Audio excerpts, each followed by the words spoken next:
Welcome back to the Winner's Circle, where we explore how IT and business leaders can leverage technology to get ahead of the competition and win. I'm your host, Pavla Meidla, and today we're going back to the basics, but not in the way you might think. In an era when everyone's talking about AI and digital transformation, there's a foundational layer that often gets overlooked: IT operations. And, this foundation is what makes everything else possible. And when it's done right, it becomes a true competitive differentiator. Joining me today is Paul Barrett, Vice President of Solutions and Innovation at NexusTek. Paul has over 20 years of experience in the IT industry and has been instrumental in NexusTek's transformation from a regional provider into a nationally recognized MSP leader. Paul, welcome to the Winner's Circle. Well, thanks for having me, Pavle. I'm super excited to be here and super excited to talk about something that's very close to my heart, which is the fundamentals of managed IT services and how it can be actually a business accelerator and not just a cost center to business. That's perfect. Let's start by addressing, the elephant in the room. So everyone's chasing these latest tech trends, and you're here advocating for what some might call traditional IT services. Make the case for why organizations should care about the fundamentals. Yeah. So I think, it's a correct assumption that you're making and a lot of business leaders make to overlook sort of the fundamentals, right? But I feel that businesses can't adopt new exciting technologies such as Yeah. AI or cloud technologies if they don't have the fundamentals when it comes to managed IT services in place. Why? And so you're probably asking yourself, why do I feel this way? Well, I look simply at business is made up of employees. If those employees can't do their job because the Yeah. IT services and systems they use are going up and down or are not patched and can't integrate with other tools that they want to use, that is an impact to their productivity. Simply put, right? So you need systems in place and you need a solid IT foundation that allows your employees to be productive and work on their jobs and to be able to take a step back from the day-to-day that we all deal with to be able to focus on the exciting new technologies to more or less innovate their business, right? With AI or cloud, right? It's a productivity sort of thing. And what I've seen with many businesses over the years, I've been doing this, is when you have an internal IT team and a business grows, right? Those businesses, I think, underfund those IT resources. Usually they have a few IT resources for a company that says, hey, makes $50 million annually a year. And those IT resources want to focus on projects that drive the business forward.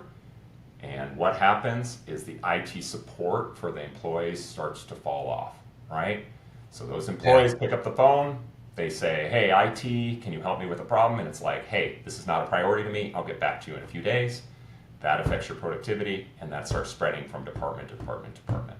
So that's where I feel if you start focusing on the foundations, you can look at definitely saving costs by outsourcing to a business or an MSP like NexusTek to sort of take that low lift of like level one, level two help desk off your internal IT to focus on sort of those exciting new opportunities and technologies, and then also address those problems for your employees, the productivity workers, to get things done in a more timely manner, get their systems working correctly, and then they can get what they need to get done, and then they can help innovate your business moving forward. So let's talk about the flip side of that then. So Okay. when organizations try to cut corners on basic IT management or handle it, solely with internal resources that are stretched thin, what does that actually cost them? Not just in dollars, but in terms of business impact. Yeah, so beyond sort of the help desk challenge that I mentioned, or being able to provide support to their employees, um, that IT team for a lot of businesses internally, with them being overburdened and overworked, and to cut corners on cost and spend those dollars on other things and Hmm. not growing their IT team, right? Usually it impacts the management and maintenance of those IT systems, right? And that is around patching, general backup management, Yeah. um, firmware updates, right, that don't happen automatically, and you need somebody to actually do those types of things on a Yeah. day-to-day thing. And then overall monitoring of the systems, right? We all want, in a perfect world, an 8 to 5 job. IT, usually that's not the case, right? Right. Systems run 24/7, and somebody needs to monitor it. And most businesses don't want to have to pay their IT employees 24/7, right? Blows the budget out of out of whack. So how can, with a small IT team, and we're not investing more dollars in that IT team, how do we keep these systems up and running at their peak performance, for lack of a better term? So that's where, I ask business leaders, it's like, hey, if these systems went down, what would it cost your business? A good Hmm. example, if you couldn't send email for 3 days, what would that mean for your business? Right. A lot of businesses take that It'd for be, granted, right? yeah. Probably. So it's like, hey, email just always works. It's great. It's connected on my phone, for example, and on my computer, and that's how I communicate with customers, with vendors I work with, and people within my business. But if that's down for 3 days, yes, you could pick up the phone. But I think the business impact of that would be huge because you can't be as effective via phone and other technologies. And let's take it up a level. Let's say your line of business or your ERP system went down and you didn't have access for 3 days. For a lot of business, and depending on the size of the business, that could be tens of thousands of dollars of losses, right? Of Yeah. cost, productivity losses, to millions of dollars of productivity Right. losses for large companies. So how do we solve for this? So when businesses are looking to cut costs with IT or control their cost, some of that I call low-hanging fruit, like system management. We have solutions such as infrastructure management and patch management, where with infrastructure management, we're making sure those systems stay on, stay running at their peak performance, and are scaled appropriately to meet the business demands, right? And on the flip side of that, with patch management, are they getting the updates they need to stay secure, up and running, right? So I think looking at that, it is very important for business not to forget about those important foundational things. And there is a hidden cost when it comes to downtime to businesses. As more organizations initially look at managed IT services, they look at it as a way to reduce costs. But as you mentioned, you've been in the industry long enough to see the broader picture of ROI. What are the business outcomes that go beyond just saving money on IT staffing? Yeah, yeah. There's a number of additional benefits, I think, with looking at managed IT services or traditional managed IT services when it comes to return on investment. Yes, cost is usually the main driving factor for many businesses that work with us. But beyond that, um, I talked about it just a little bit earlier. Think about the expertise of your internal IT team, right? Or if you have a fractional person who's sort of split many hats situation overseeing IT, they can't know it all. At NexusTek, we have over 300 engineers on staff who know a multitude of different technologies and have skill sets around many, if not hundreds of different platforms, right? Tools, technologies, services, systems, where we can make you more effective with your Hmm. IT spend to understand technologies that you're evaluating, right? So this is could be potentially be with your IT planning and budgeting, or getting a really smart engineer or a VCIO to define sort of those business plans, which then pays out in spades, I would say, when it comes to your investment in IT, because you're getting many different IT resources and getting the ability to engage and understand work with those resources, which then can help you develop business plans, which then help your business grow. Um, and that return on investment, I can't put a dollar value around it, but it is really impactful, and we're happy to help sort of dig into that. And if you have sort of the need to define that, we can definitely take that offline and sort of put real dollars around it. And so now I'd like to pivot a little bit. So while we're talking about traditional services, the industry itself is, rapidly evolved. How is NexusTek integrating modern capabilities like AI and automation into its traditional managed services without losing the human touch that clients value? Yeah. So just like all businesses today, probably you mentioned, we adopt AI automation in a lot of what we do. I think the value for businesses like ours, and the services we provide our customers, is we use AI and automation to make our teams more efficient versus replacing the actual human component.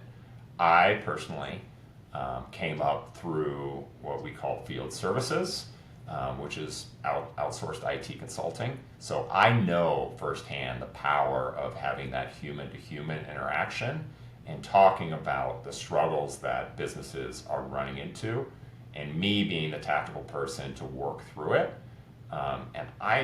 Today, I don't think AI or automation can replace that component, right? There's that unspoken sort of understanding of an IT issue and the stress it's causing with the business, which me as an individual can understand and then prioritize and then attack it and then communicate appropriately. And NexusTek is built this way, right? We focus on having people interacting when it comes to help desk, when it comes to staff augmentation, right? Field services like I did, or higher level consulting like VCIO services, to have that people to people interaction. The AI side of it and automation is how can we use these tools to give your employees and you a better experience, whether that's pulling data out of our system or pulling multiple tickets together based on you having, let's say, the same issue over and over and over again. AI is very good at that, to pull all that data and present it to our team, our engineers, our humans who can help you.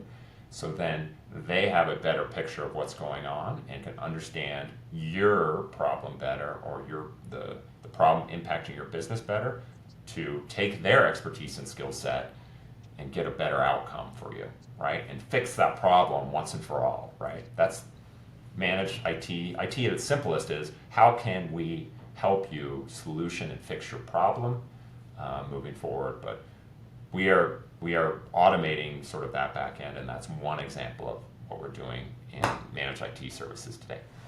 I'd like to continue down that road. So, as we look ahead, how do traditional managed IT services need to evolve to remain relevant and valuable?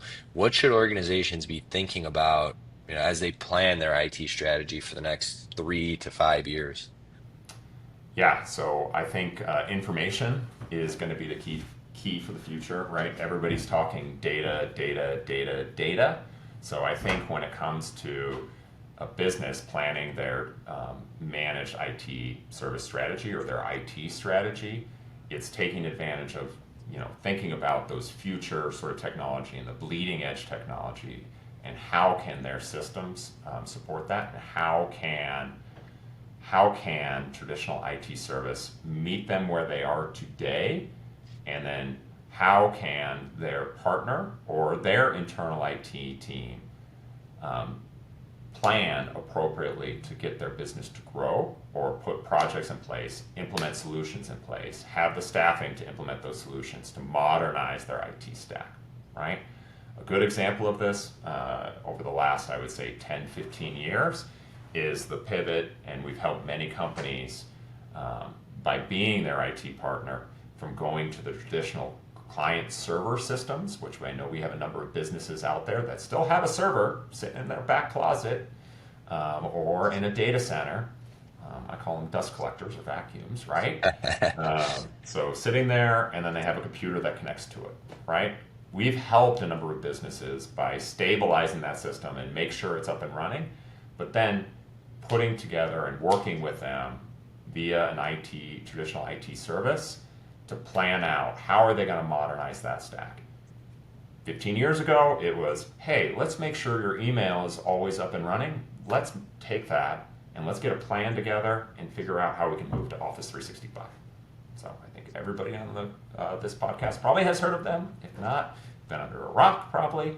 But how can we, take that email workload, which is so important, I talked about in the beginning of this podcast, get it to a place and have a partner manage that for you, like a traditional IT service, and backed by the power of Microsoft to keep it up and running.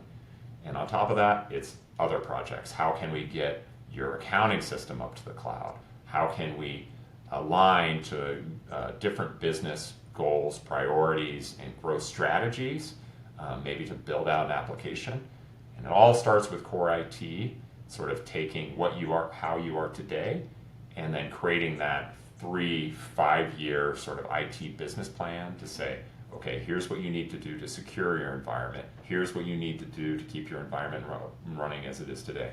Here's where we should be going in the future. Here's how we should be modernizing your stack moving forward. So we do this every day for hundreds of customers nationwide. Paul, this has been incredibly insightful. Um, your perspective really reinforces that, while everyone's chasing the next big thing in technology, the organizations that win are really the ones that are getting the fundamentals right first. What's your key message for business leaders who might be overlooking the importance of solid managed IT services? Yeah, I think if you don't start with the foundation, right, it's like your house. If your foundation is crumbling, you can spend thousands, tens of thousands of dollars to sort of fix the cracks in the walls, the beams that are moving, and all that kind of stuff. And it will just keep happening over and over and over. You'll be focused on sort of the higher level sort of services, but they won't give your business the impact or growth you're looking for out of those investments, right? You need to shore up your base, um, not only from a making sure your employees are productive and your systems are up and running, but also I wouldn't be doing my job here to prevent sort of those external actors from getting in, securing your environment.